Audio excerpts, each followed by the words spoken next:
Let me now introduce my panel because I think I'm comfortable with the revolution being televised. We have enough numbers now on this forum. I'm going to start ladies first. I'm going to ask my colleagues to introduce themselves, tell us your name, the organization that you work for, and then very quickly paint a picture for us of what does Pan-African Feminist Philanthropy look like in your organization. Suzanne, you have 5 minutes. Oh, okay. I'm switching on the AC breeze. All right. Good afternoon, everyone. First of all, it's a privilege to be sitting on a panel with minds full of wisdom, the comrade Briggs and Jackie, who has been my mentor in the women's movement. I'm Susan, a CEO, and I work with Urgent Action Fund Africa, and I work as Senior Program Officer, taking lead on the thematic area of economic justice and rights, but particularly I work within the grant-making portfolio of the organization. So just to disclaim that I'm not on this panel to waste time. I am here to impact change. Dear Kumba mentioned something, just give out the money and walk away. So I'm here to ensure that the activists, the communities, the philanthropists within the room are able to seize the funding opportunities within Urgent Action Fund Africa. So basically, because that is the reason as to why we exist, we receive the money to give out the money. And also to spark a revolution within the philanthropic ecosystem so that we have the Pan-African feminist principles of grant making, of giving, integrated within the entire ecosystem. So coming back to what Pan-African feminist philanthropy looks like, and I'm going to base this on the practices that we are undertaking within Urgent Action Fund Africa, because that's what I breathe, that's what I wake up to, that is my passion, that is my drive, that's the reason as to why the fund exists. So first of all, UAF Africa is a Pan-African feminist rapid response grant-making institution. So we use what we call a rapid response grant-making model to respond to urgent, unanticipated, time-sensitive initiatives. And within our system of grant making, we are very intentional on decentralizing power and ensuring that our constituencies, the movements, make informed decisions in responding to the systems, the structures, the situations of oppression, repression, and injustice that they are seated in within their context. And we use what we call the participatory model of grant making, which I believe many of you are familiar with. But just to break that down, in character, our participatory model of grant making is flexible. Flexible in terms of the fact that we are able to quickly and nimbly shift resources to respond to urgent situations and crises. And I'll give an example to the amazing work that we have done across the region, responding to the Ebola crisis, responding to the different climate catastrophes, the cyclones, responding to aspects of violent extremism within the Francophone West Africa region.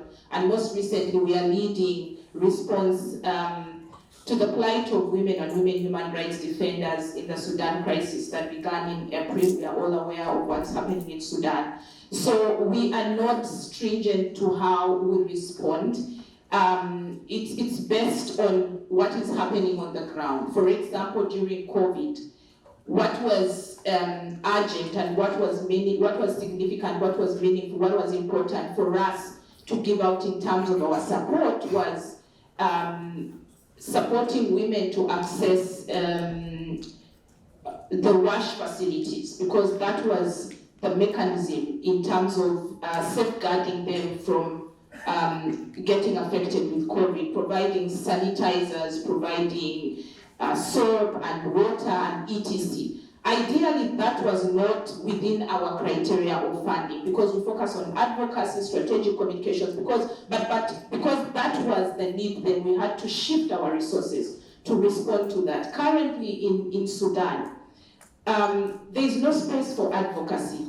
It's between life and death. So what is critical for the women human rights defenders is getting out of the conflict zone. It's not about writing solidarity messages. It's not about holding placards, you know. It's life, it's basic, you know. It's evacuation, it's first and foremost getting out of the war zone, getting out of the guns running through their ears night and day. And so we have had to shift our funding to first and foremost relocate women human rights defenders, activists, and women to safer locations. So once they're in those safer locations, then we can have a dialogue on what next, what more sustainable mechanisms can we have. I would also like to boast about the fact that we fund on a rolling basis. We are open 365 days a year, 7 days a week, 24 hours a day, and we are agile in our response. Whether we are taking on the application or not, we will still give you a response. Have a dialogue and see how far we go with that particular initiative. And we are also a knowledge hub in terms of the fact that the knowledge that we generate that then informs how we then respond to the situations of women across our movements is generated from the intelligence we receive from activists, from women human rights defenders, from our advisors that are also situated within those particular contexts. Our funding approaches are also inclusive, and I'll break that down in terms of the fact that we support women in all their diversities, structurally excluded women. The LGBTQI movement is very central to our work, female sex worker movement. We include are very intentional in working with women with disability, and we also have an intentional focus of channeling 70% of our funding to community-based groups that are underprivileged, groups that will not necessarily have access from the mainstream funders or the also orthodox kind of grant making. And this is in a bid to enrich how they spotlight their narratives, how they tell their stories, and how they are able to tap into the bigger resources. So we are that foundation for the underprivileged groups. And then we also, most importantly, within our philanthropic support, build trust with our movements. We center love, friendship, and we have a specific focus on care, well-being, and promoting healing justice through what we call the African Women Human Rights Defenders Platform, also known as the Feminist Republic, which is a physical space that brings together activists to respond to issues of burnout, of trauma, to respond to the different forms of oppression and suppression that have affected their activism. And we also have what we call the Ubuntu gathering. So this is a virtual space that is held every month, whereby activists are able to hold each other together, cry, tell their stories, heal from the wounds, and recuperate to be able to bounce back into their different forms of activism. Thank you.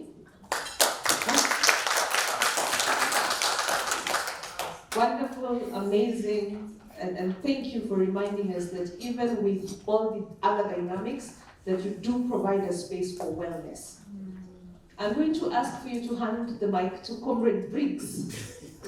And as I said, the caveat was that we wanted to say right from the start that Briggs is not here to be the token representation, so that we're not accused of having an all-female discussion, but truly because Briggs and Trust Africa are doing some really serious work around bridging and bringing intersectionality on Pan-Africanism, feminism, and philanthropy. So Briggs, unpack for us not only who Briggs is, comrade, but what does Trust Africa do to make it feminist? Comrades power. Power. Comrades power. Power. Comrades power. Power. Comrades power. Power. Pussy. Power. Is that the way to do that? Rachel, what's the best way of doing that? Pussy power. Power. Pussy power. Power. Thank you. I made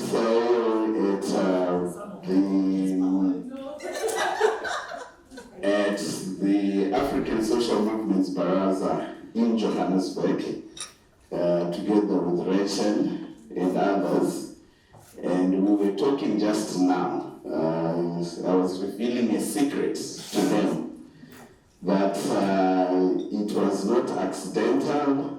It wasn't even my own exceptional connecting skills that connected me to them. But Giacomo, as my co-conspirator on many issues, linked us up. And they brought so much substance, they brought just so much joy, they brought so much presence, so much power into the conversations that we had in Johannesburg. So I want to celebrate you as well for connecting, and celebrate everyone who's in here, who has connected someone to someone else that you thought that together you'll be able to do more, and together when you do more, you'll be able to accomplish more for all of us and move our society towards this ideal of a more just society. So that's a big piece that I wanted to put out there. Sarah has posed a very difficult question because she said, tell us who is Comrade Briggs. It's difficult because we were raised in a revolutionary tradition that considered paying attention to yourself and talking about yourself as self-indulgence. So we actually have never told half of the stories of who we are, of who makes us up. And I think there's something about that. There's something of value about that, especially when I think about philanthropy. Because we are in an era where sometimes philanthropy is understood as sending a check during the COVID crisis and insisting that the recipients of that check stand before cameras. And sometimes they even have placards that say, this is who I am, I've received this money from so and so on this particular day. And then that becomes what we understand as being accountable philanthropy. Whereas when we dig deeper into our own traditions of philanthropy as an African people, as our societies, we actually knew that it was so much connected to humbleness. You did not go on top of the mountain or on top of the hill to say, I've given this. You did it in the middle of the night, in the dead of the night. You did it quietly and humbly. So it's very difficult to even begin to go into talking about some of what makes us.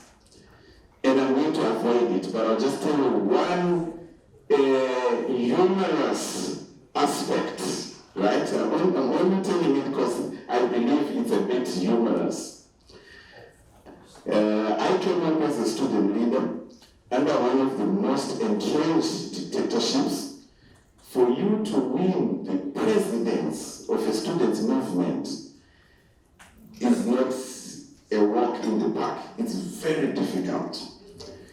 And for me, I always tell people, because I believe it's got use, maybe in some of the campaigns and the movements that you are trying to do, that one of the posters that won me the presidents of the students' students' movement in Zimbabwe was a poster that you would only find in Zimbabwe we call them toilets. I'm told in East Africa they're called restrooms. I don't know what they call them in the US. Yeah, restrooms. But we had a poster, you would only find it in these private spaces. And it said, "Now that I have found you alone, vote Brigadier Blitz Bomber for this specific reason. They will move us forward," right? So the interesting thing was we were so disciplined that you would not find this poster in a cafeteria or anywhere, but it became the talk of the whole university because apparently everyone went into that private space and they came out and said, "Did you see what was in there when you were alone, when you were found alone?" And it was 1, 2, 3, 4, 5 things that we were presenting in terms of what could advance us forward. That's all I'll say about BRICS. Let me talk a little bit about Trust Africa. Trust Africa is not a very old institution. We were established formally in 2006. And when we established in 2006, there was a big idea at the heart of the formation of the institution. It was a time when we had big global media platforms like The Economist putting headlines, front cover pages in the dark continent, the hopeless continent. And there were big, highly respected international consultants firms that were saying that the solution to Africa's problems is to have high-powered consultants, institutions that will go and solve the education question, solve the health question, solve the infrastructure question, solve all these questions for the Africans. And we were lucky enough that there were a few Pan-African individuals. At that point, they were within the Ford Foundation set up, who saw that there was something extremely wrong with that equation. Because they understood that you can only get sustainable solutions by having the people who are closest to the problem that you are trying to solve to also be the ones who are closest to creating the solutions that you are putting forward. So they resisted the idea that development, progress, solutions could be done on behalf of Africa and Africans, and insisted that Africans themselves had to be at the center of defining the priorities and defining the solutions that then resolved the critical questions that we were confronted with. That's where the whole concept of saying trust Africa comes from. It was almost a prayer.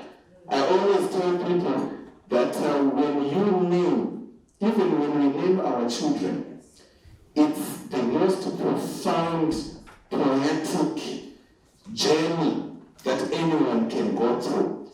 Because in naming, you are praying in one word. It's a one-word prayer.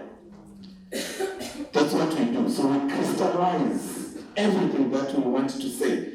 We probably start with like 10 paragraphs, but we distill it, we crystallize it until we have this one word that really speaks to our aspirations, to our dreams, to our vision. And for us and the founders of the institution, that's why we always insist when we deal with funders that Trust Africa is one word. Because usually people split it. They say trust, then they put a space, then they say Africa. No, for us it's one word because it's that much of a crystallization of our most earnest prayer and vision for the continent. Trust Africans to know the solutions, to be at the center of creating the solutions that we need as a continent. Let me say a few more things. when we come into the conversation about Pan-African and feminist philanthropies, for us, it's now all guided by the context that we are living in. I've talked at so many forums, and one of the most consistent messages that I have sought to deliver is that as activists, as revolutionaries, as advocates, the different ways that we understand ourselves, we must always be able to read time, historical time, look at the clock of history and know what time it is. Because it's only when we know what time it is that we'll be able to understand the demands of the time, our task in this time. And we'll also be able to... Thanks for sharing the 5%, because I think we need to wake up to the reality. And I think it is the African Philanthropy Network webinar of 2021, where they did a very quick, during a webinar, they did a survey to ask their participants around what should be the priorities in Africa. 35% of the people who were on that webinar voted for climate change. 27% of the people who were on that webinar voted for livelihood and development. 20% of the group voted for inequalities, not gender inequalities, but inequalities in terms of rich versus poor. 12% of the people who were on that webinar voted for education.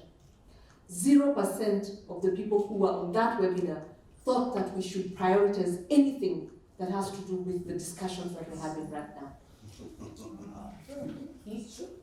Right? Hope Chikudu describes feminists as witches, which I totally agree with, because we are wizards. We're not just people who whine. We're solution-oriented people.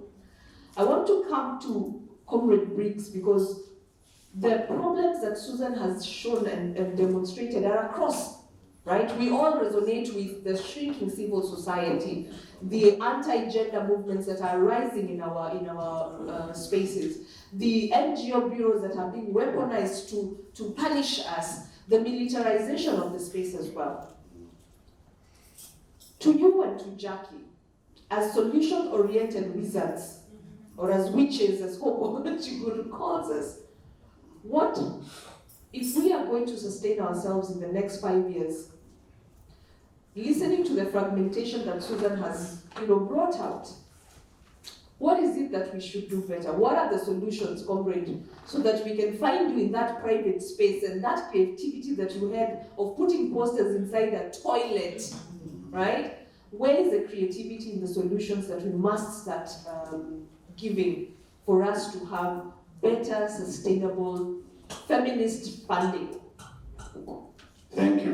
Let me build from what Jackie said, as well as Susan, and the question you put on the table about love, not an easy subject.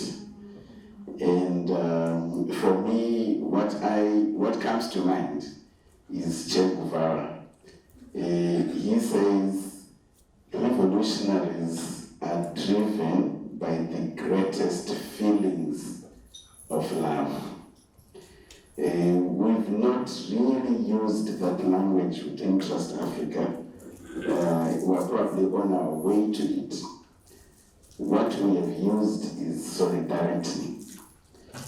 And one of my own inspirations, Samora Machel, says solidarity is not charity.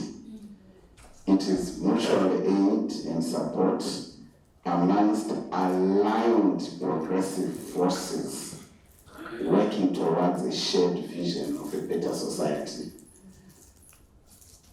And for us, the way it is manifested in our day-to-day life, one is the question of trust that I spoke about earlier. And I think Becky spoke about it in the morning session, where at one point we we just put money in the middle of the table and said, what are those things that you want to do that you've never been able to find a funder for? And then it has created so many things. When we've tried to study it further, we've understood it as a task to invest in building agency, strengthening agency, and moving away as much as we can from these thematic silos that occasionally come up and actually fragment the movement. You brought up the question of fragmentation. When we say today you must be working against police brutality, tomorrow you are now working against climate change, the day after you are working against, on civil rights and all of these things. When you go into an actual community, the issues are not that siloed. The issues arise when street lights are off and there's all of these things happening. Safety and security becomes an issue, and the community has to deal with that. When a clinic in a community closes, then that public health becomes an issue and all of that. So there's an element of just, when we're talking about solidarity, it's about meeting, I'm equating solidarity to love. It's about meeting movements and communities at their point of need. I think someone raised it in our earlier session, where they were saying instead of trying to fit movements, communities, people who receive grants into our frameworks and our templates, can we try to fit ourselves to their need, to their meeting them at their moment of need?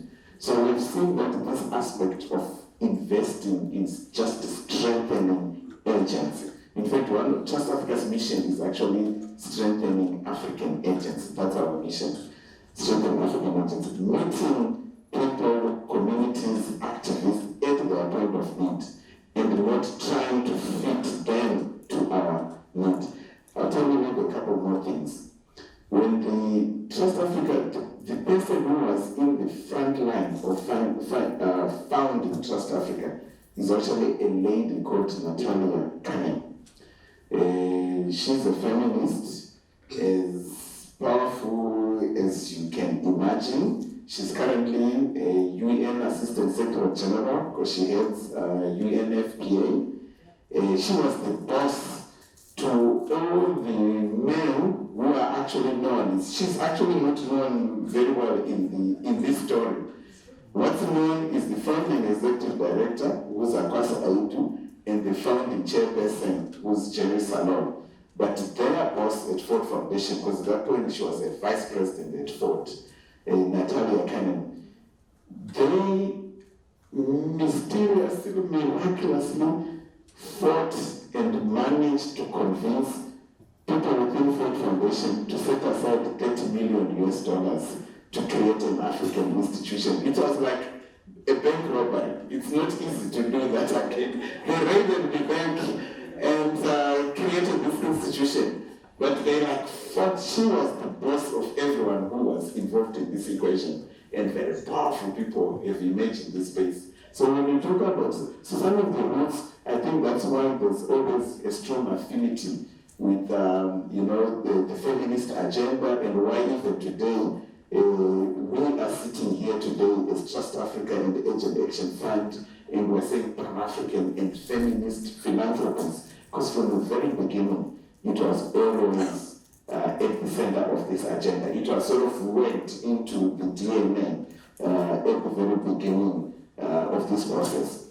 Let me close with just maybe one more thing. When you say what are the challenges, what we have seen is that there is always a huge gap between rhetoric and practice in our space.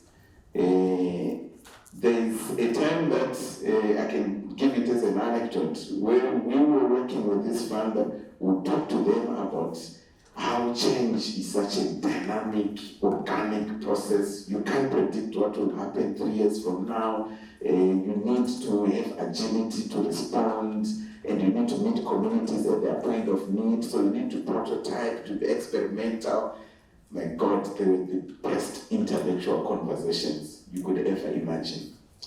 Right? And then they're like, we want to work with you. And we're bringing this issue. When we're talking about civic space, we're arguing that because of the measures that are being put around legislation and all of this and how they curtail formal organizations. So your movements and your collectives are actually going to be your front line and the best placed social change leaders because they are not susceptible as much as your traditional registered NGOs to these things. So they need to invest in movements and all of this.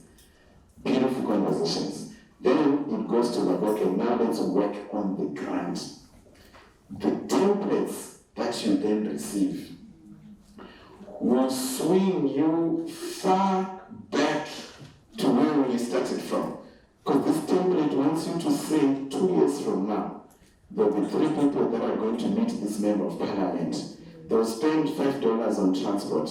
They'll spend $7 on lunch.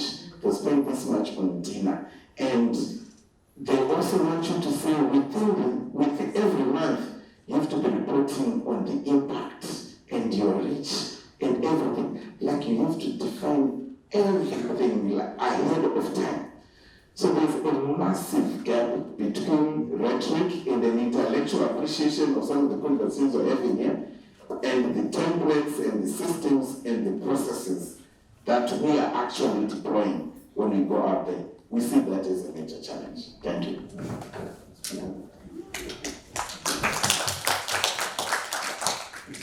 I am sure you triggered somebody in here when you started talking about templates. It was like, oh, there's a demon that has been woken up. Jackie, to you so that we can wrap it up and open it up to the plenary, and acknowledging that we really, really want to respect people's time and not be here past 5:30. Solutions now, right? Where are we in terms of finding solutions to all these problems that we are facing currently? And even if you were to be futuristic, what are the top 2 or top 3 things that we need to shift if we're going to sustain the movement, if we're going to still have this solidarity, if we still want to shout pussy power and not get arrested in the streets? So I'm not even sure that I have solutions, people, so I'm glad we're going to plenary. What I wrote here, going back to the question of love and remembering the now late Kina Tana, who asked us, what's love got to do with it? So in terms of solutions, I wrote here, and those from Uganda will remember in the early days of the AIDS scourge, there was a campaign around love carefully, because that was the promotion of uses of condom, abstaining, and the ABC model. And so, in a sense, for me, what does loving carefully mean in our current setting, given the challenges we have talked about? There's recently when I was in Nairobi, I spoke to an activist, and she said to me words that I have carried and continue to think about. She said, in these times it requires that we accompany courage with wisdom. And I think it's never one thing, because every situation presents you that question. In this moment, in this country, given these things that we are dealing with, what does accompanying courage with wisdom look like as we love carefully so that we can sustain the work ahead of us? And then just 3 last things also I wrote about love is we need to distinguish loving enough to show up, loving enough to speak up, loving enough to walk away. Because there are some things we need to walk away from. There are some conversations we need to walk away from. Some people, some money we need to walk away from. And that is saying, because I so love my movements, I so love my country, my continent, my country, there are things that I cannot continue to imbibe because that is killing self-love. So knowing when to love enough to show up, love enough to speak up, love enough to walk away.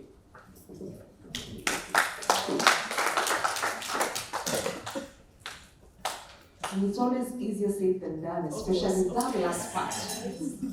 Because you think about the communities that you're going to let down. I have to think about how do I go back to them and tell them I refused money. This is now in a typical community conversation where I have to be accountable to Rachel and tell her that as you continue the struggle, right? I walked away from $10 million, right? It's difficult.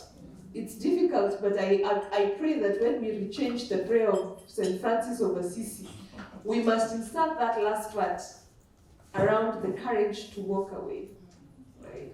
I want to open it up.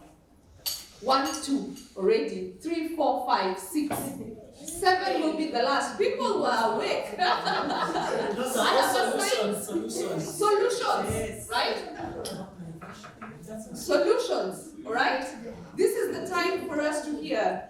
For those who came in late, one of the things we said is that this is not an all-knowing panel.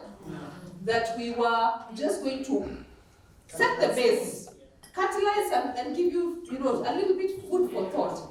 I have assigned numbers with number 7 being the last one. For now, you gave yourself out. What is the English? What have I spent? What is the English that I gave myself out? You let me speak Swahili. Yeah. Do you want to give your number to someone? Yes. Dear Kuma, the people are saying that they want to hear what you have to say. Number 1, whoever was number 1, you have the mic. Shoot your question, comment.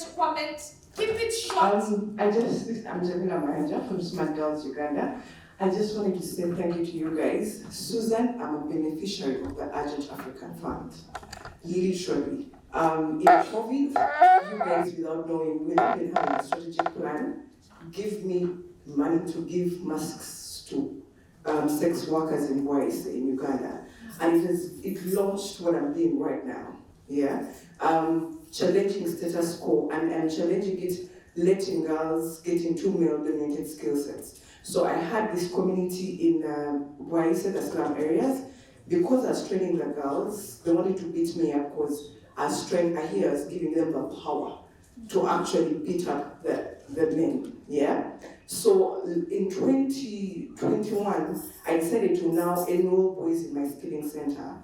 Because after the fund, Urgent African Fund gave me, it grew attention. So I decided to actually enroll these girls. I had failed at some program to give them skilling in these skill sets, mechanical engineering, electrical engineering, and these were almost sex workers and everything, and border wives. So, but the narrative was coming back as getting people threatening me to actually, because I was giving the power of the tools in these women, yeah? So I decided to enroll 20% boys within these skill sets. But to the extent now, I am regretting my decision of enrolling 80% girls and 20% the boys. And men, do not quote me wrong, this is something I've tested, and I understand what Jackie has said, when you have to say no, let me stick to what I'm actually going to do. Let me not just go with what the masses are saying, let them die in their own movie. But I regret sometimes I regret having involved the boys within the scaling to try and empower some of the men of the boys to be voices for the girls that I was actually training. And some of them now use the chance in being that space to actually discriminate, to underlook the girls that they're being trained with, to tell them, you're not supposed to do these jobs. So it has had me think that yes, we fight to innovate and challenge status quo. That you're absolutely right. There's some decisions, as much as they look very beautiful on paper, in practice, when you practice them, you accept it that they are not going to work, and if someone does not like it, that's how you're going to challenge the status quo. And I would love to thank you so much for that.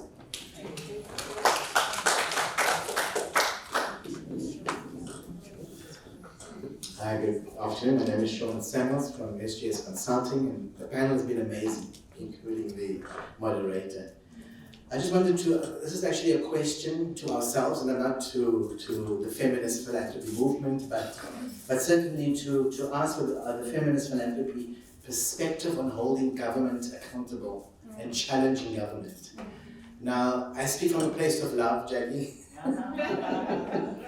because just in our event now, I don't know if you noticed that when the Vice President spoke, they covered with blue curtains, with branding.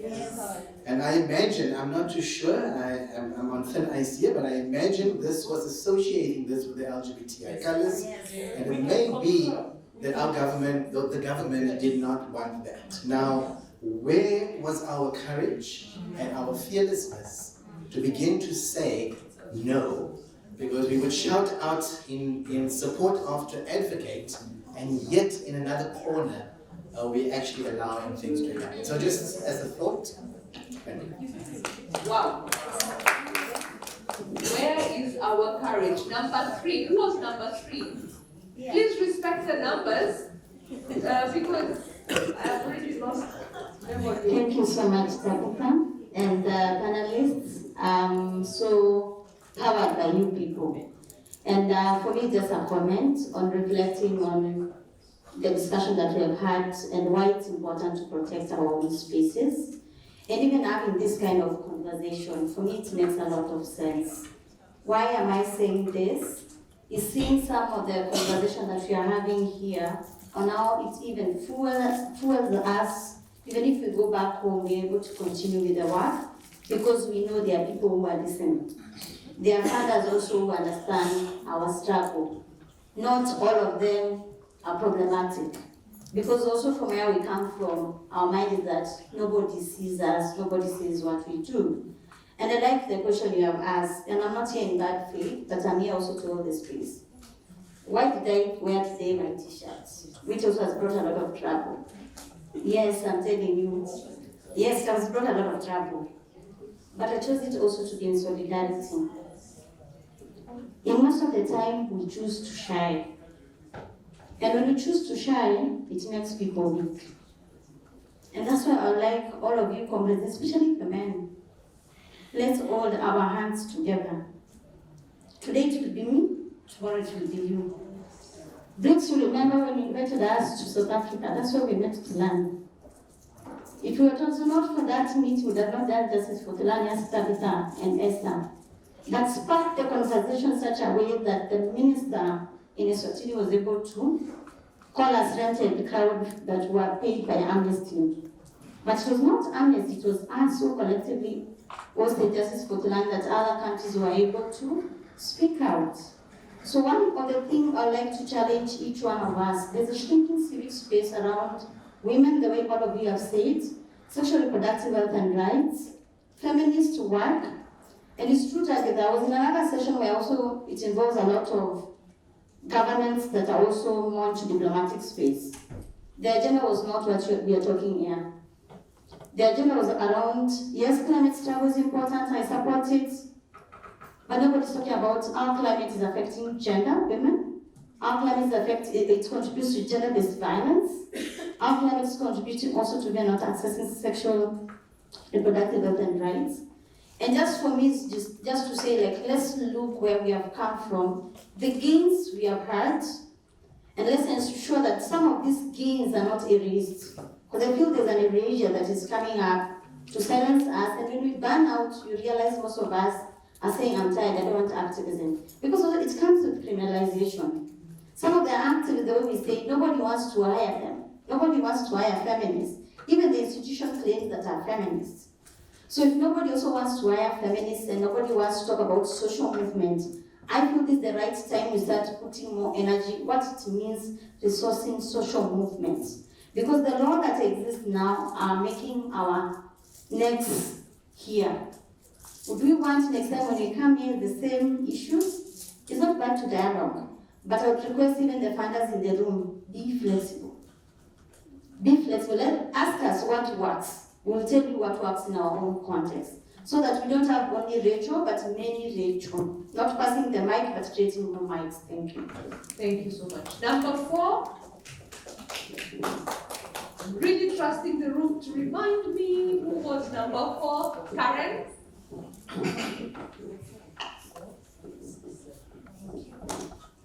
Hi everyone, I'm Karen and I'm a gender and media researcher. I'm here with APN. On the conversation that Sean and Rachel just started when it comes to solidarity, when you were speaking, I was thinking a lot about how when we think about feminist movements and African feminist movements, that's not a homogenous idea. There's tons of kinds of feminism and tons of kinds of feminist tools, and different feminist movements employ those tools for different goals. We don't agree. And you called this a war, and I agree, we are at war. What happens when some of those movements are in direct opposition with other feminist movements?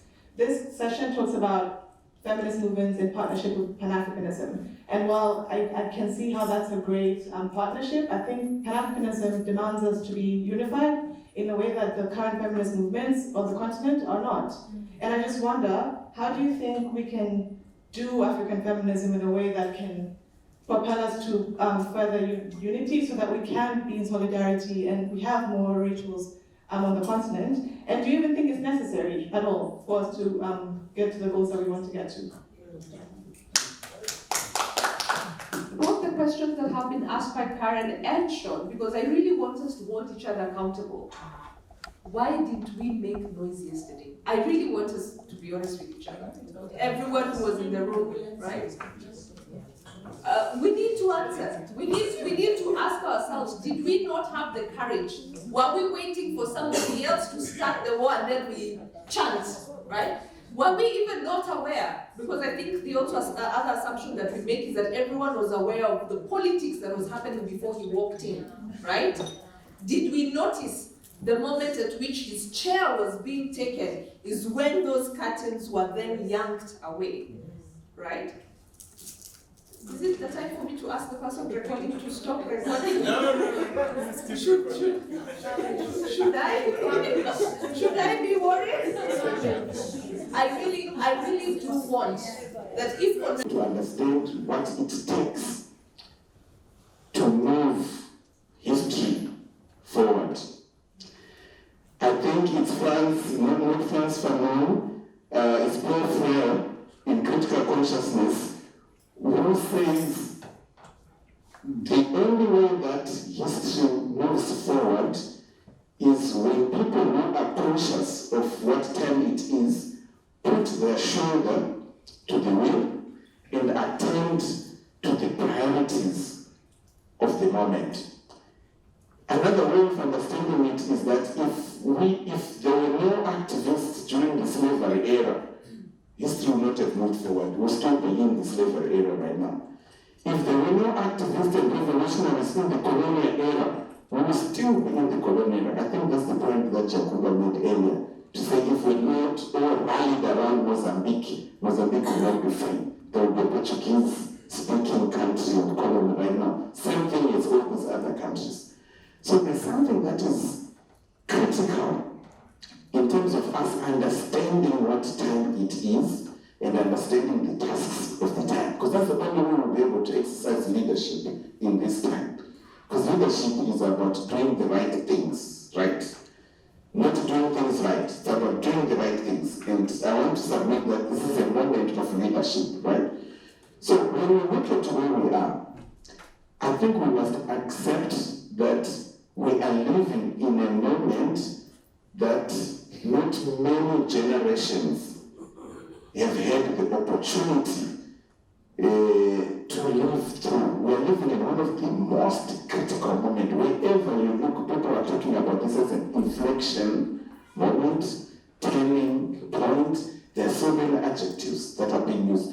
Intersecting multiple crises. Some of them are quite existential. You look at the climate question. I work with the people who are working on climate and the environment in this space. Some of these things, we don't have the luxury of relaxing and taking all the time we can take to resolve them. There will be communities that will be underwater because of what's happening with the climate. There's already hunger, repeated disasters, floods, and all of this that's already happening because of this question. But secondly, look at the economic dimension, and it was made so vivid during the COVID era. Inequality is just exploded. Those who have are continuing to have more, and those who don't have are continuing to have much more less than that. If we look at the democratic and civic rights question, we are in a moment where we are seeing a particular regression in terms of civic space and civic rights, and a particular brazenness with regards to authoritarianism, activists getting assassinated, young generals just waking up and saying, hey, we won't take over power violently. New laws being brought into the space that will tell how civic society can operate, how philanthropy even can operate. We are in a moment where even the idea of democracy is being questioned, like thoroughly. Particularly, we can say we are in a moment where there is a crisis of democracy, particularly in terms of how we understand it in its representative form. We've seen that everyone who shows up to represent us is simply showing up to use democracy as a vehicle for personal accumulation on their own, right? And marginalize citizens. And sometimes you're invited to only show up once every 5 years. So we're in a moment of significant crisis. So for us as Trust Africa, when we say Pan-African and Feminist Philanthropies, we're saying this is a moment where we really need to reimagine solutions, and we also need to remember everything that we have known in the past that has moved our society forward. I'll leave it at that for now. Thank you.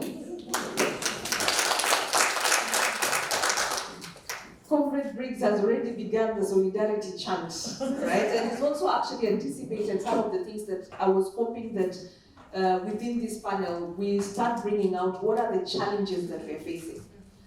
I will give this to you and I'll perhaps put it in the parking lot because I still need to, I'll give Jackie first a chance, but I want to come back at some point to really understand what makes Trust Africa feminist, but not now. Jackie, let me throw the mic to you. Tell us a little bit about the hat particularly that you're wearing, because some comrades yesterday saw you as Bwana Mkubwa, welcoming first Vice President of Zanzibar. What hat are you wearing today, Jackie? And tell us a little bit more about CIFSOS and what makes CIFSOS feminist in the philanthropy. Okay, thank you. So I'm Jacqueline. I work with CIFSOS Africa. We are based in Uganda, also registered in South Africa and Kenya most recently. We named ourselves very intentionally Africa. So the naming is very powerful because, and for us we said, we are not just geographically Africa, we are also ideologically Africa. Meaning that we are aware of the Black struggle everywhere. We are aware of the battles that our ancestors fought for us to be at this present moment. We carry in our blood their wisdoms, their battles, their heritage, and a responsibility to the times. So when we say that we're African ideologically, when I stand up to speak, when we stand up to act, Africa, that picture is what drives us, is what propels us, is what gives us opportunity and very, very deep responsibility. When I add the feminist part, I just wrote 3 words here and I will describe them. I said that for us, then we are disruptors, learners, lovers. Disruptors is you cannot be an African feminist without disrupting status quo. It is part of your responsibility because discrimination, oppression, poverty, all these things we see in the social political space are not the way they ought to be. And so it behooves us. We are required by position, by privilege, by power, however we define that, to do something, right? And each of us does our thing. There's even not one way. because, many battles, one more, many, but that one. And when we say we are learners, I know that you and I had a conversation even about how we wanted to arrange the room, because I feel very uncomfortable up here. We preferred a circle, we really did, and we really tried to campaign that we sit upstairs, but we were told we couldn't. Because I think when you come to this with a learner mindset, you understand that knowledge is not located in one place. That in fact, Africa advances, we advance, women advance, when we collectivize our knowledges, right? And that they are also not fixed in time and place, but also to recognize how African knowledges, women's knowledges, have been disappeared, invisibilized. So it's, it's surfacing all of that. And when we say we are lovers, we center care, truly, truly, and not just, yes, it's care is as Hope Chigudu says, is the work, right? I think oftentimes care has been shunted to the periphery, something you do once a year somewhere, if you can afford it. But if care indeed is the work, it then must infuse everything we do, how we set up our organizations, how we name the processes, from the front gate all the way to the back office. Do they show that we are lovers of our movements, of our people? Do we love with the way we do philanthropy? And that there's also, the other word that I had here, there were two other words, accountability and vulnerability. Because when we are Pan-African Feminist Philanthropy, it also frames to whom we are accountable or for what we are accountable, right? And that's why if I use Diakumba's example, that's why she will sit in a certain space and know that that space requires of her an accountability for what she's doing, with whom and how, right? Behind closed doors where no one is seeing, no one is looking. Who is she accountable to, or who are we accountable to? Let me not go too far. And that we carry that all the time in our hearts. We are accountable to the movement, to the peoples, African peoples, Black people across this globe. And vulnerability for me is that it's recognizing the power in vulnerability, the power that I don't know all things, the vulnerability that I do make mistakes. We do make mistakes. We do not run perfect institutions, but it is that vulnerability because of the accountability, because of naming ourselves feminist in an African context that requires of us humility, that requires of us the vulnerability even to try and to fail, also the vulnerability to fail. And philanthropy, and so then I'll connect all the three, is, well, money has been centered for good or evil. It's not only money, because again, we work in these communities where sweat equity, and we talk about it all the time, unpaid care work, all these things, the 3 T's, time, treasure, talent. I think treasure becomes elevated over time and talent, and yet they must go hand in hand. We must remember all the time when we talk about Pan-African Feminist Philanthropy, it's not just about the money. Money is critical, it's not the only thing. So for me, that's how I would define the arc of what it means and what it is to us as CivSource, and why we work all day, every day to try and make a difference in this world.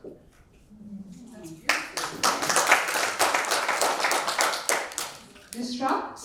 So there's the disrupting element, there's a learning element, and then there's a loving element. So the coffee is really kicking in, huh?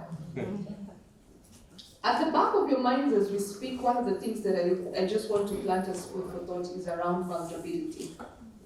And how when we speak about feminist movements and feminist leadership, what it means to be vulnerable, what it means when we compare ourselves to our male counterparts who are also in philanthropy. And truly, do we see an element of women attempting to remove vulnerability from their work?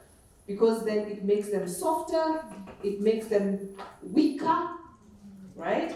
So it's food for thought. We'll have that discussion because I really want to open it up at some point once we just do setting of the stage for us to get really hard questions around when Jackie says disrupt, learn, love. What does it look like in the space we're in now?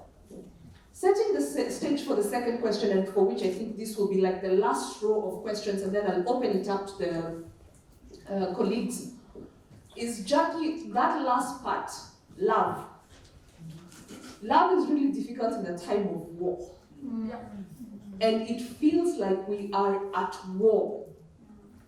As feminists, globally, regionally, it's a space where we have increasingly seen Roe v. Wade pulled out. Between now, I think there was the first year celebration of Roe v. Wade, but a consciousness around, even in our own spaces, as Wanja asked, increasingly criminalization of women's bodies, increasingly criminalization of things that were African. There are certain challenges that we're seeing right now in terms of being African, being in philanthropy, and now mashed up with feminism. I'd love just to know if you could give 2 examples from, and I think Susan, you already set the stage for us with what you're doing in Sudan. If you could just let and share with our audience, what are the 3 biggest challenges that you're facing in doing the work that you love, and this work that gives you so much joy at Urgent Action Fund? But what are the big 3 challenges that you're facing in terms of living truly the values of Pan-Africanism, feminism, and philanthropy? Okay, thank you so much. I had reflected on several, so it's going to be quite difficult to just pick out 3 because they are all at the center of the work that we do and are an important aspect of discussion. The first challenge is the shrinking civic space for feminist organizing and movement building. UAF Africa funds across the whole of Africa, and our staff are decentralized in the different strategic regions across Africa. So wherever each of us are seated, we are facing this specific challenge. So I'll particularly speak for Uganda because that is where I'm seated and I'm a part of the feminist movement therein. And I think Uganda is one of those countries that in the recent past has been faced with shutdown of civil society organizations, particularly feminist movements.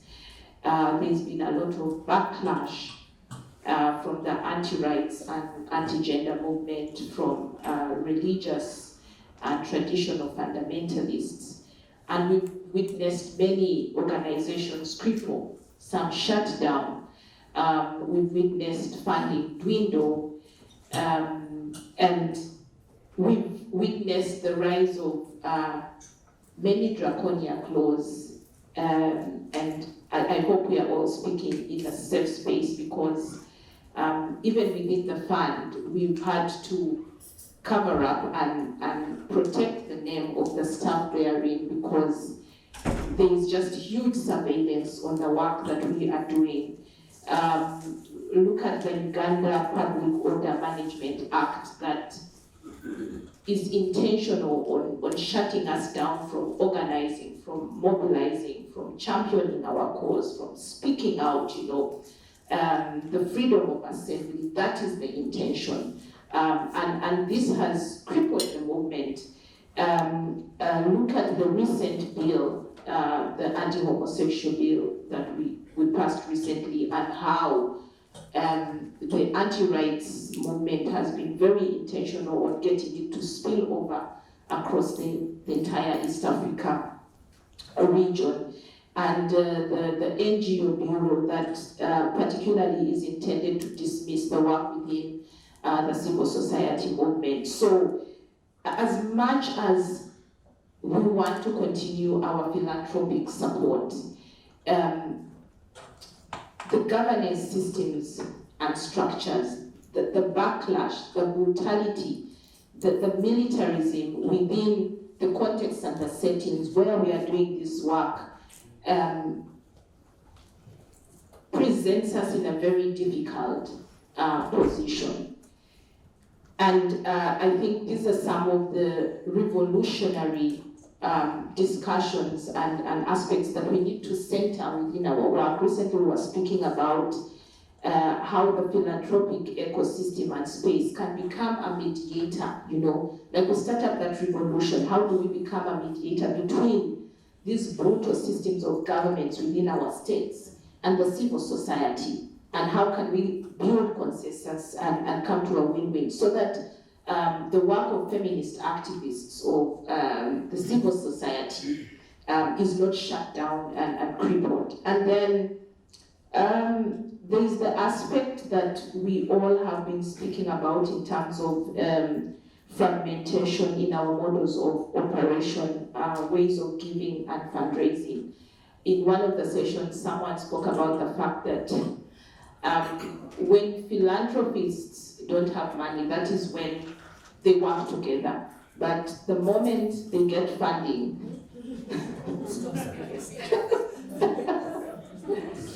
yeah, so and that provoked my mind. So within, so yes, that is a challenge. That is a challenge. But we also need to understand that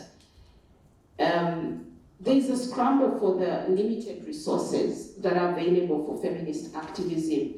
In very recent data, I read that funding for Black women, girls, and structurally excluded groups is at only 5% of general human rights funding. 5%. So what do you expect across the movement? Why wouldn't we work in silos? And yet you're trying to protect that little 5% that is supposed to sustain you through a specific period of time for you not to shut down. And then putting this into context, globally human rights grants are between 2% and 7%, which means that Black feminist movements receive somewhere around 0.1 and 0.35% of annual grant funding from foundations. So even as we speak about this whole notion of fragmentation, are we questioning why the movement is fragmented and what is the solution? And maybe lastly is, of course, the fear, and we spoke about this in the last panel session that I attended on the Africa Free Continental Trade Area and working with youth and all. The fear to fund and open spaces for small organizations, for new movements and new generations of African women uprising. And I think for us, that's where we beat it as Urgent Action Fund Africa, because we fund non-registered groups. It's of course a risk, because we've had scenarios whereby we have funded fraudulent groups that have camouflaged as existing entities, but that hasn't stopped us from trusting and believing in the younger generation, in the underprivileged groups, in groups that do not have the solutions, the capacity to register, to develop log frames, to hire consultants, to draft strategic plans for them. It hasn't shut our trust from funding such institutions. So I think there needs to come up a revolution that gets the philanthropic ecosystem to believe in, to devise strategies that can meaningfully enrich groups that are doing the actual work, that are at the front line of activism, that are holding space, that are holding solidarity.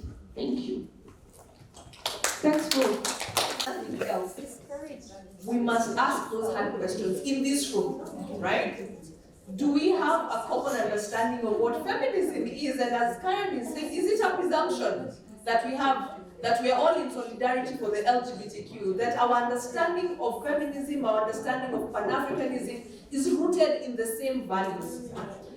Penelope, I want to give you the chance to ask your question or to make your comment, and then we'll go to the Akumba, and then we'll go to the back, number 7, that was the last one.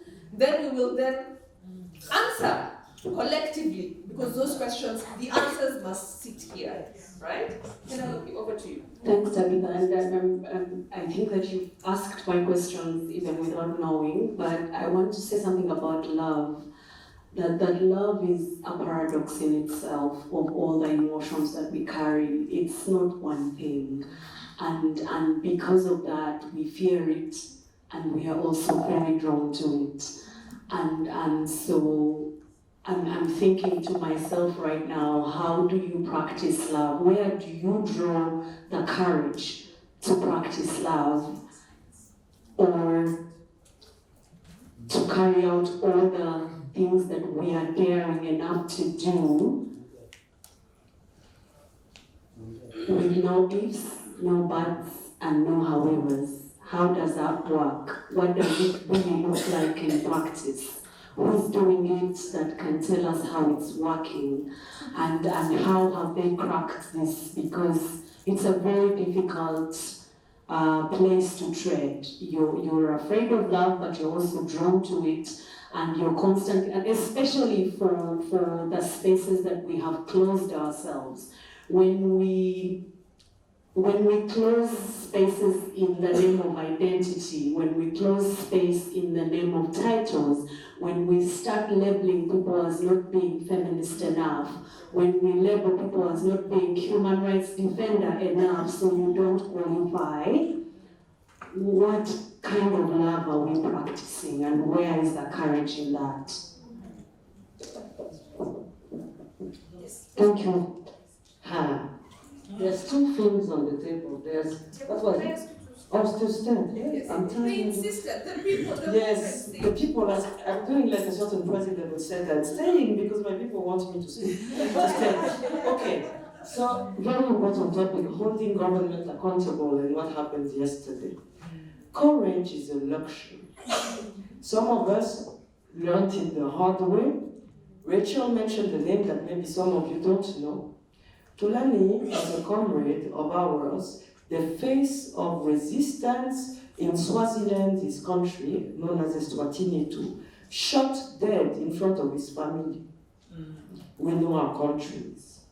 What I regret, and I told our colleagues from the organization, is that when you're faced with a challenge like this, some of us have learned how to discreetly show the stupidity of it and use the different power in the room. I said, blame it on me and my colleague. I said, those people came to California, they can't see their logo. We have put the thing, please, we beg. You know, they are Californian, they are crazy, they are the ones who ask for the colors, whatever. And then somebody just reminded me, we also had another argument to say, those are the SDG colors. We are here looking at systems change for SDG. Do we need to call the UN?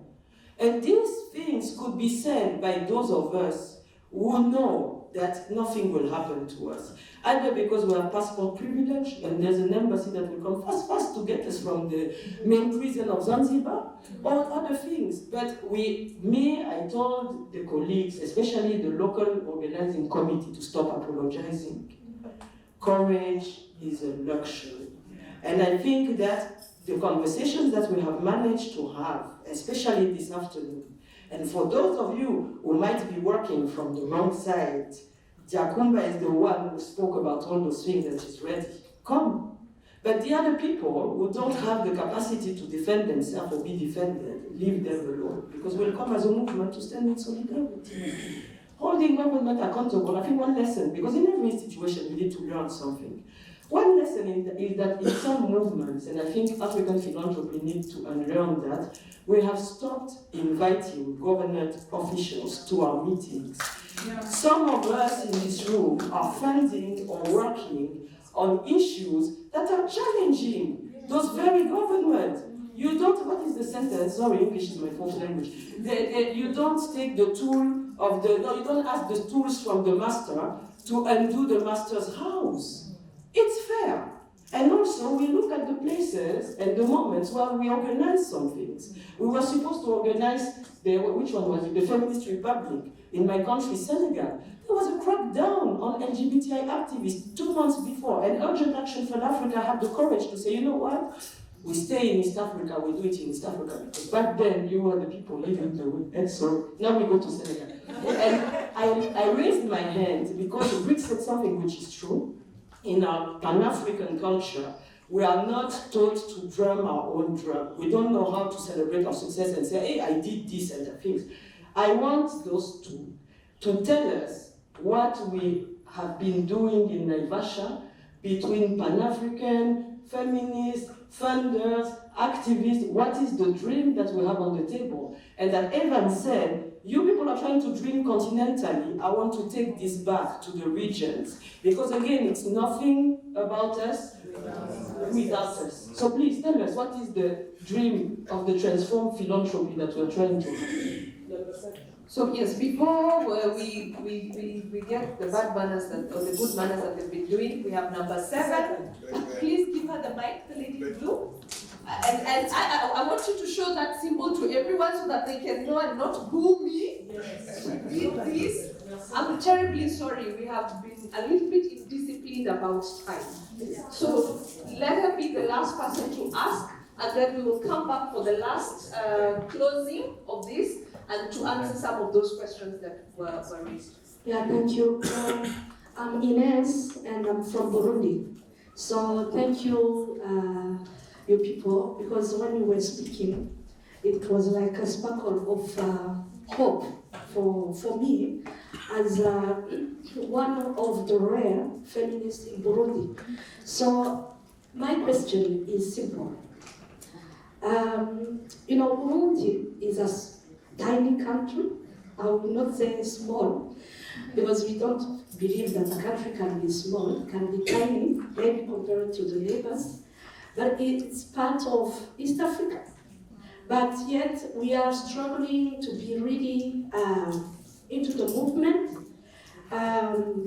maybe because we are not an English-speaking country, we are a French-speaking country, so we are being like swept away from the movement, but I believe that we will be there. So that's why I'm standing. So we are facing issues, many issues for women. And as I was even sitting here, there is a lady in Burundi who has reported sexual abuse on children by a priest. And now they say 5 years of imprisonment, of jail, because she dared speaking up. So there are some issues, I know, as you know, given the political context, some local human rights defenders may be challenged to talk about, because being also a journalist, there is one principle that says that a good journalist is the one who's alive. So I guess even for human defenders, human rights defenders is the one who's alive. So how can this Pan-African approach help? Because being in Burundi, I can easily talk about something that is happening in Kenya or in Tanzania than talking about something that is happening in Burundi, being in Bujumbura. So I want you guys really to, to unpack a bit. How can we be really part of this Pan-African? Because as we say, being in a network may be much helpful than being alone in Burundi and advocating for, women's rights. Thank you. Thank you, Nes, for that. So I'm going to throw it back to my panel. There's been questions around solidarity bricks, and I really would want you to handle that. Whether it is Sean's question, whether it is Ines's question around just when you talk about Pan-Africanism and solidarity, those should be your closing remarks. Suzanne, if you leave here without telling Diakumba the good things that you are doing in Naivasha, right? I wanted to be the one to explain that so that Briggs takes on the question of solidarity, right? And then it's broadly, right? Yes, you can start it off and then lastly, the question that was asked by Penelope around love and how we out others and how we exclude others and how we then create categories around you're not female enough, you're not feminist enough. And what does that mean when we say love? And where is that in the love equation? Please use this as your closing remarks as well. I know it's a difficult ask of me, but I have been given 3 warnings and a bad side eye that we are already doing really badly on time.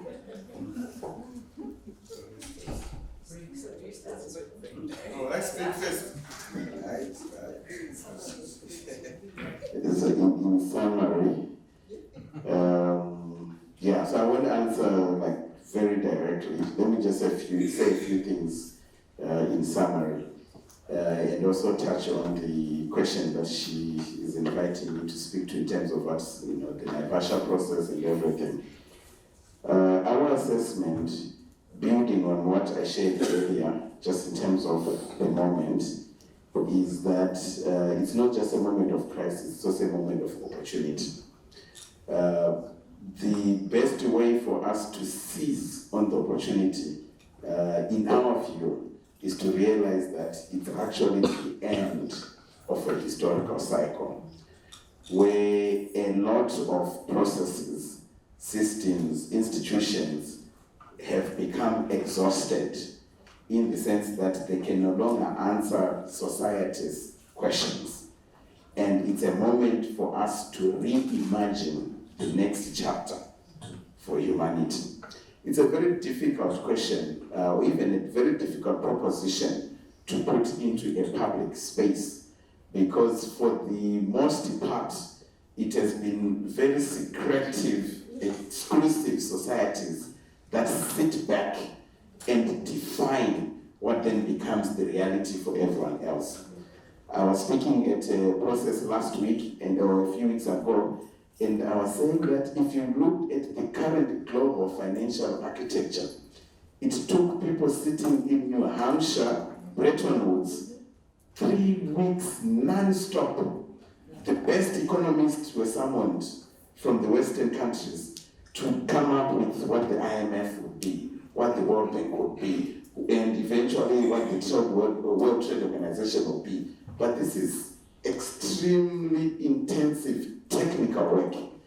And we've seen with COVID, we are now seeing with even, conflict currently, that we have reached the end of that historical cycle. But the challenge that we have as a continent is that these conversations have become so big. One of the biggest conversations right now is about what is the next shape of the global financial architecture. And we all know that it has got so much impact on the African continent. We were all celebrating Ruto when he was in France last week, talking about you're thinking, I'm so sorry, my Kenyan comrades. Please look for me during the drinks, right? After this, right? But this is just to say these are real conversations that are taking place.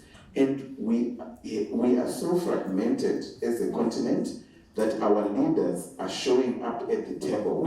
There's a new scramble for Africa, and we are on the menu again. Our leaders are showing up completely fragmented, feeling so proud to be the one who has been invited to the G20, to France, to everything. There's a death of Pan-African leadership. So we do not have a common African position that says this is our vision for the next global financial architecture. Big institutions like your Open Society Foundations, your Ford and everything are investing millions of dollars into reimagining capitalism.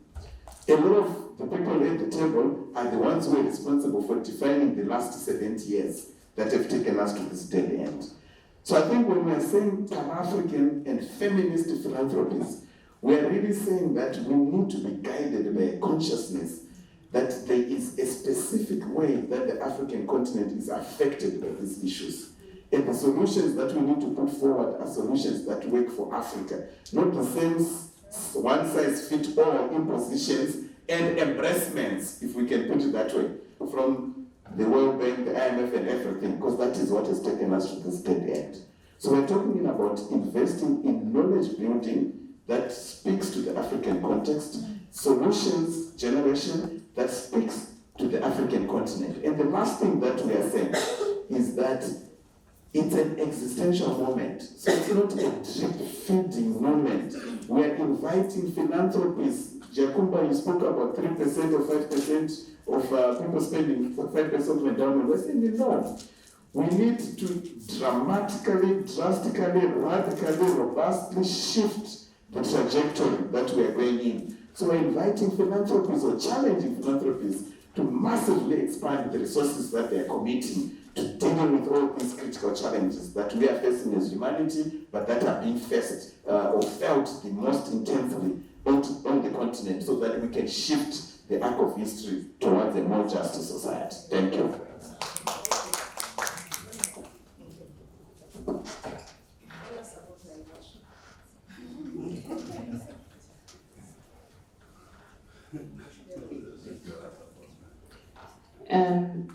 So Briggs has deliberately refused to speak about Russia, and yet he was there in person. But anyway, so first of all, I was fascinated by one of our grantee partners and her plight around involving boys within projects, initiatives, and areas of activism. And we've had many of our grantee partners question why we scrutinize and question applications that get to our tables and are intending on working with men and boys. And with no offense, I could appreciate the male engaged approach, but I keep questioning them. So where is this pressure coming from? Have we even gotten to the 50-50 parity for us to think that we are stable enough to integrate this approach? Have we understood it? Have we deconstructed it? Have we explored its relevance to our feminist activism? Like, have we done research on this whole discourse and how it enhances the work that we do? So I'm glad that someone is sharing a testimony as to how that has turned out into an outcry, because we have been criticized for that. So I just needed to comment on that. And then in terms of resourcing social movements, it's my call to the philanthropists, to whatever we choose to call them, donors, funders, to develop strategies that fund movements, movement-based strategies of resourcing, as opposed to resourcing organizations, which then continues to advance the aspect of working fragmentally and in silos. At Agent Action Fund Africa, we have a very strong movement building approach. Our work is encased in a movement building approach, and we encourage our constituencies to apply as coalitions, as consortiums, as movements, so that we are seeing them work collectively, building stronger voice of power and activism. And then in terms of how we unify feminism within our movements, I think we also need to appreciate the manifestations and this whole discourse of feminism and how it's perceived, how it manifests, how it is built up, how it is responded to in different forms and ways. Today morning I was reading about a women human rights defender or a feminist in Jordan who is facing backlash, and she's yet to be arrested just because she was launching an initiative that was intending to train on Arabic principles and values of feminism, you know. So she's trying to fit her concept of feminism within the culture and the context that is safe for her and for women, and also going back to the aspect of accompanying courage with wisdom, which Jackie will speak to. And for me, that resonated. Then lastly, speaking to the Naivasha initiative, my final remarks were mostly tailored towards the aspect of us growing spaces for political education within the feminist movement, growing spaces for feminist knowledge, for southern epistemologies within the dominant agenda spaces, narratives and cultures, and also being able to construct significant strategies of redistributing and giving using African knowledge and perceptions. And that is why within UAF Africa and our collaboration with Trust Africa, we recently launched, in terms of reimagining Pan-African feminism and philanthropy, we launched an endowment fund with a target of raising $1 billion within a period of 10 years. And this fund is supposed to respond to the critical social justice issues that are affecting women human rights defenders, gender non-conforming groups across the continent. And currently, we must proudly say, and I mean these resources are from we as Africans. Yes. So currently we have raised $1.5 million, and we are calling on all of us as allies, as philanthropists, as activists, as feminists, to join this movement, to join the pool that is feeding into this endowment fund, and that is eventually going to be given back to our communities, to our movements, to activism, to change, to transformation, and to social justice. Thank you. Jackie? I know, I see you, I truly do. So I'll just read out my sentence in response to the question on love. This is what I have written, right? And what we are questioning each and every day at CivSource as we attempt to build an infrastructure of kindness, assuming goodwill and good intent, knowing I will hurt you, how can I love you today?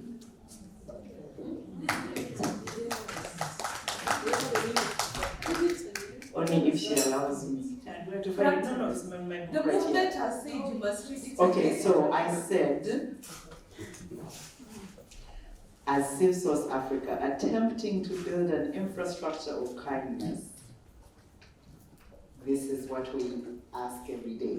So, assuming goodwill and good intent, knowing I will hurt you, I promise you, how can I love you today?